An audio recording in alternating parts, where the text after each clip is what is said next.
우리가 공부해야 할 사항들 한번 나열을 한번 해보도록 할게요. 오늘은 첫 주니까 간단한 OT, 오리엔테이션과 통계학의 기본적인 개념 정도를 얘기를 하도록 하겠습니다. 자, 그리고 여러분들이 실질적인 통계 학습을 하기 전에 9급과 7급에 대한 기출문제를 한번 풀어보시는 것을 권해드립니다. 전공자분들이야 7급, 9급, 9급, 7급 기출문제를 보면서 이런 내용, 이런 패턴, 이런 공식이 중요하구나라는 것을 쉽게 아실 수 있겠지만은요. 아무래도 비전공자이신 분들은 이걸 보시면은 이거 도대체 무슨 얘기인지 잘 모르시는 분들도 아마 많이 계실 겁니다. 하지만 어찌됐건 중요한 것은요. 패턴을 한번 꼭 보시기를 바라는 겁니다. 저는. 패턴을 보셔야지 그 이후에 진행되는 모든 일련의 과정들 중에서 이런 순서대로 공부를 해서 이런 순서대로 연결고리를 굳건하게 만들어야 되겠구나. 그 뇌의 그 마디마디를 이렇게 좀 강하게 연관을 시켜서 생각하실 수 있다라는 거죠. 그래서 이런 거에서 한번 패턴을 발견을 해보시기 바랍니다. 자, 그리고 이런 패턴을 이해하신 후에는 실질적인 어떤 통계책을 보시는 간에 이제 순서대로 나와 있는 대로 진행을 하도록 하겠습니다. 제일 먼저 분포의 특성부터 얘기를 하겠죠. 분포의 특성. 평균은 어떤 것이다. 중앙값은 어떤 것이다. 최빈값은 어떤 것이다. 이런 얘기들. 그리고 이제 분산, 표준 편차, 이렇게 이런 개념들도 공부를 하게 됩니다. 자, 그 다음에는 방대한 양의 데이터를 우리가 간단하게 요약하는 도수 분포표에 대해서도 학습을 하도록 하겠습니다. 그러면서 외도 그리고 첨도에 대한 개념들도 학습을 하겠고요. 그리고 통계학을 공부하는 데 있어서 쉽게 놓칠 수 있는 부분, 상자 그림, 박스 플롯, 이런 상자 그림에 대해서도 한번 좀 자세하게 설명을 드리도록 하겠습니다. 예, 기출문제를 보면서 저도 이 부분은 놓쳤던 부분입니다. 보통 저는 알지만 학생들도 알겠지라고 하고 저도 그냥 넘어갔던 부분이었는데 이 부분 기출문제 한번 출제가 돼서 좀 흥미로웠습니다. 자, 그 이후에는 확률에 대해서도 얘기를 하도록 하겠습니다. 확률을 얘기하면서 이제 간단한 조건부 확률, 그리고 베이지안 이론, 이런 확률에 대해서 얘기를 하도록 하겠습니다. 통계학 교재를 선택을 하셨을 때 이 확률 부분이 빠져 있는 교재들도 존재합니다. 하지만 여러분들 확률, 이거 어려워. 이거 공대생들만 공부하는 거 아니야? 수학과에서만 공부하는 거 아니야? 그리고 이 부분이 없는 교재를 선택하시는 분들이 있는데요. 절대 그러시면 안 됩니다. 이 확률을 이해하지 못하고서 그 뒷부분에 대한 통계를 언급한다는 것은 솔직히 말이 되지가 않고요. 기출문제를 여러분들이 보시면 아시겠지만 이 확률에 대한 내용들이 굉장히 중요합니다. 그리고 이 확률을 이해해야지만 그 이후에 나오는 확률 변수, 확률 분포 이해하실 수가 있습니다. 다시 한번 강조합니다. 확률 어렵다고 해서 절대 포기하시면 안 되고요. 확률이 없는 교재 선택하시면 안 됩니다.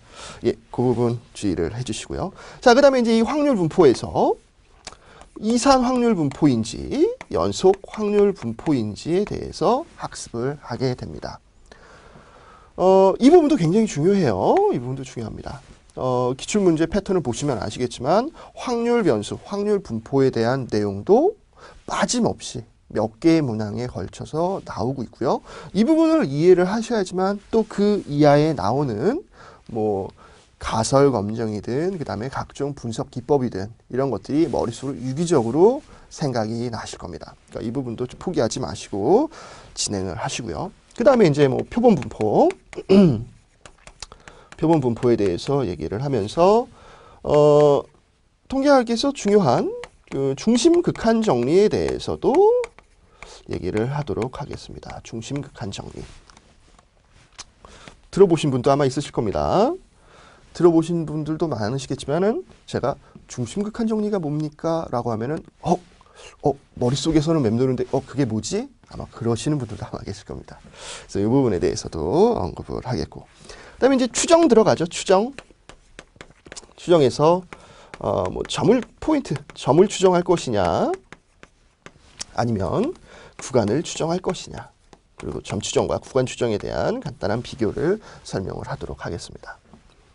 자, 그 이후에 가설 검정에 대해서 얘기를 하겠죠. 가설 검정. 그래서 우리가 가설을 설정하는 방법. 어떤 게 귀무가설이고 어떤 게 대립가설인지 가설을 설정하는 방법. 그리고 가설을 검정하는 순서, 프로세스에 대해서도 말씀을 드리도록 하겠습니다. 그러면서 이것이 양측 검정인지 단측 검정인지. 여기까지는 끈기 있는 학생들 잘 따라옵니다. 하지만 이제 이 부분에 가서 어렵다. 그리고 볼펜을 놓거나 책을 덮으시는 분들이 많이 있는데요. 가설 검정까지만 잘 따라오시면 그래도 그 이후에서는 많이 연관이 되면서 포기하지 않으실 거라고 저는 자신합니다. 가설 검정까지는 힘들더라도 끝까지 따라오시기 바라고요. 자, 그 다음에 이제 뭐 평균에 대한 가설 검정, 비율에 대한 가설 검정, 분산에 대한 가설 검정, 이런 식으로 또 진행이 되고요. 그 다음에는 분산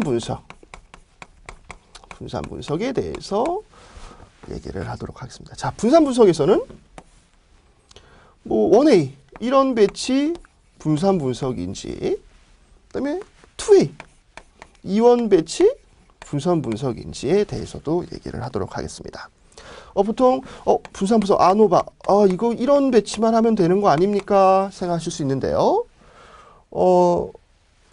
기출문제를 보니까 2A까지 이원 배치 분산 분석까지는 여러분들이 아셔야 됩니다. 1A를 이해하시고 2A를 이해하시면서 인터랙션, 상호작용에 대해서만 이해하시면 되는 개념이니까요. 너무 이렇게 두 개면은 어떡하지? 하나면 이해가 되는데 그런 두려움은 좀 버리시고요. 자, 그 다음에 리그레션 회귀 분석으로 지나갑니다. 회귀 분석. 리그레션. 회귀 분석에서는요, 뭐 단순 회귀인지, 단순 선형 회귀인지, 다중 선형 회귀인지, 이렇게 또 구분이 되고, 뭐 로지에 뭐 여러 가지로 구분이 되지만, 본 공무원 강의에서는 단순 회귀 분석만 해당이 되는 것으로 저는 판단이 됩니다. 왜냐면 독립변수가 2개 이상인 다중회귀 분석으로 넘어가게 되면 여러분들은 행렬에 대한 공부까지 하시게 되게 되는데요.